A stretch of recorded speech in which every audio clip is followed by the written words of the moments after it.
One Sabbath, when he went to dine at the house of a ruler of the Pharisees, they were watching him carefully. And behold, there was a man before him who had dropsy. And Jesus responded to the lawyers and Pharisees, saying, "Is it lawful to heal on the Sabbath or not?" But they remained silent. Then he took him and healed him and sent him away. And he said to them, "Which of you, having a son or an ox that has fallen into a well on a Sabbath day, would not immediately pull him out?" And they could not reply to these things.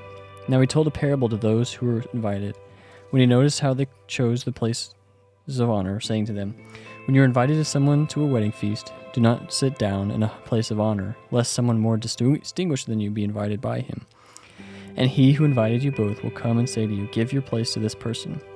And then you will begin with shame to take the lowest place. But when you're invited, go and sit in the lowest place, so that when your host comes, he may say to you, 'Friend, move up higher.' Then you will be honored in the presence of all who sit at the table with you.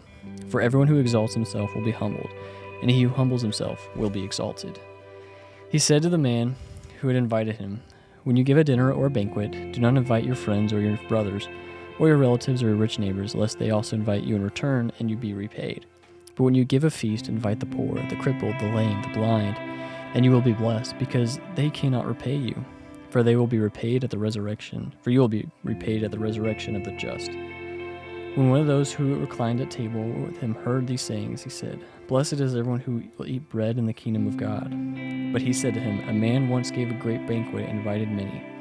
And at the time for the banquet he sent his servant to say to those who had been invited, 'Come, for everything is now ready.' But they all alike began to make excuses. The first said to him, 'I have bought a field and I must go out and see it. Please have me excused.' And another said, 'I have bought 5 yoke of oxen, and I go to examine them. Please have me excused.' And another said, 'I have married a wife, and therefore I cannot come.' So the servant came and reported these things to his master. Then the master of the house became angry and said to his servant, 'Go out quickly to the streets and lanes of the city, and bring in the poor and crippled and blind and lame.' And the servant said, 'Sir, what you commanded has been done, and still there is room.' And the master said to the servant, 'Go out to the highways and the hedges and compel people to come in, that my house may be filled. For I tell you, none of those men who were invited shall taste my banquet.'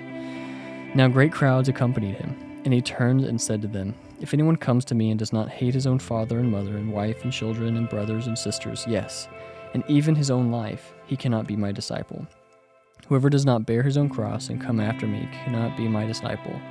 For which of you, desiring to build a tower, does not first sit down and count the cost, whether he has enough to complete it? Otherwise he has laid a foundation and is not able to finish. All who see it began to mock him, saying, 'This man began to build and was not able to finish.' Or what king going out to encounter another king in war will not sit down first and deliberate whether he is able with 10,000 to meet him who comes with him with 20,000? And if not, while the other is yet a great way off, he sends a delegation and asks for terms of peace. So therefore, any of you who does not renounce all that he has cannot be my disciple. Salt is good, but if it has lost its taste, how shall its saltiness be restored? It is of no use either for the soil or for the manure pile. It is thrown away. He who has ears to hear, let him hear."